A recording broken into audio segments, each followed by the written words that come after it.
ಉದಯ ನಮಸ್ಕಾರ, welcome to Yoyo Kannada.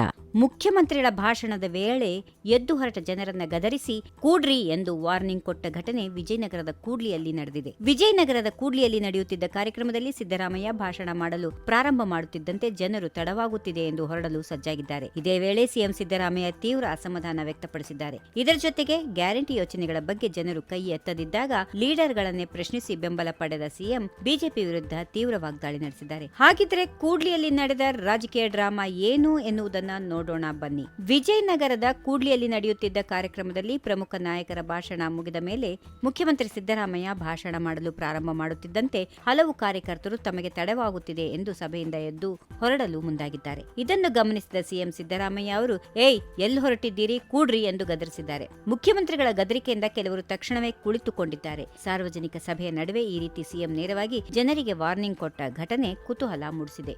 ಇದೇ ವೇಳೆ ಸಿಎಂ ಸಿದ್ದರಾಮಯ್ಯ ಗ್ಯಾರಂಟಿ ಯೋಜನೆಗಳ ಬಗ್ಗೆ ಮಾತಾಡುತ್ತಾ ಪ್ರತಿಯೊಂದು ಕುಟುಂಬಕ್ಕೂ 200 ಯೂನಿಟ್ ಉಚಿತವಾಗಿ ನೀಡುತ್ತಿದ್ದೇವೆ, ಹೌದೋ ಅಲ್ವೋ ಎಂದು ಜನರನ್ನು ಪ್ರಶ್ನಿಸಿದ್ದಾರೆ. ಆದರೆ ಜನರು ಯಾವುದೇ ಪ್ರತಿಕ್ರಿಯೆ ನೀಡದೆ ಸುಮ್ಮನಿದ್ದರು.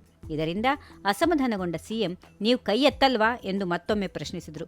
ಆಗಲೂ ಜನರು ಸುಮ್ಮನಿದ್ದಾಗ ಸಿಎಂ ಮುಖಂಡರತ್ತ ತಿರುಗಿ ನೋಡಿ, ನೀವು ಲೀಡರ್ಗಳು ಕೈ ಎತ್ತಲ್ವಾ ಎಂದು ಪ್ರಶ್ನಿಸಿದ್ದಾರೆ. ಸಿಎಂ ಪ್ರಶ್ನಿಸಿದ ಬೆನ್ನಲ್ಲೇ ನಾಯಕರು ತಾ ಮುಂದು ಎಂದು ಕೈ ಎತ್ತಿ ಸಿಎಂಗೆ ಬೆಂಬಲ ಸೂಚಿಸಿದ್ದಾರೆ. ಇದೇ ಕಾರ್ಯಕ್ರಮದಲ್ಲಿ ಬಿಜೆಪಿ ವಿರುದ್ಧ ಸಿಎಂ ಸಿದ್ದರಾಮಯ್ಯ ತೀವ್ರ ವಾಗ್ದಾಳಿ ನಡೆಸಿದ್ದಾರೆ. ವಿಪಕ್ಷದವರು ಗ್ಯಾರಂಟಿ ಕೊಟ್ಟು ಹಣ ಇಲ್ಲ ಅಂತ ಹೇಳುತ್ತಾರೆ, ಹಾಗಾದ್ರೆ ಸಾವಿರಾರು ಕೋಟಿ ರೂಪಾಯಿ ಹಣ ಹೇಗೆ ಬಂತು ಎಂದು ಸಿದ್ದರಾಮಯ್ಯ ಪ್ರಶ್ನಿಸಿದ್ದಾರೆ. ಬಿಜೆಪಿಯವರು ಸುಳ್ಳಿನ ಸರದಾರರು, ಅವರ ಮನೆಯ ದೇವರು ಸುಳ್ಳು, ಮತಗಳತನ ಮಾಡಿ ಅಧಿಕಾರಕ್ಕೆ ಬಂದಿದ್ದಾರೆ ಎಂದು ಕಿಡಿಕಾರಿದ್ದಾರೆ. ಇನ್ನು ಮುಂದುವರಿಯುತ್ತಾ ಮಾತನಾಡಿದ ಸಿಎಂ ಬಿಜೆಪಿಯವರಿಗೆ ಮಾನ ಮರ್ಯಾದೆ ಇಲ್ಲ, ಅವರಿಗೆ ಮಾನ ಮರ್ಯಾದೆ ಇದ್ರೆ ರಾಜೀನಾಮೆ ಕೊಟ್ಟು ಮನೆಗೆ ಹೋಗಬೇಕು ಎಂದಿದ್ದಾರೆ. ಬಿಜೆಪಿಯವರಿಗೆ ಅಧಿಕಾರ ಬಿಟ್ಟು ಇರೋಕ್ಕಾಗಲ್ಲ, ನೀರಿನಲ್ಲಿ ಮೀನು ಹೇಗೆ ಹೊರಗಡೆ ಬಂದಾಗ ಸಾಯುತ್ತೋ ಹಾಗೆ ಆಗಿದೆ ಹೀಗೆಂದು ವಾಗ್ದಾಳಿ ನಡೆಸಿದರು. ಮಹದೇವಪುರದಲ್ಲಿ ಒಂದೇ ಮನೆಯಲ್ಲಿ 80 ಮತಗಳು ಇರುವಂತಹ ಮತಗಳ್ಳತನವನ್ನ ಹಲವು ರಾಜ್ಯಗಳಲ್ಲಿ ಮಾಡಿದ್ದಾರೆ ಎಂದು ಸಿದ್ದರಾಮಯ್ಯ ಆರೋಪಿಸಿದ್ದಾರೆ.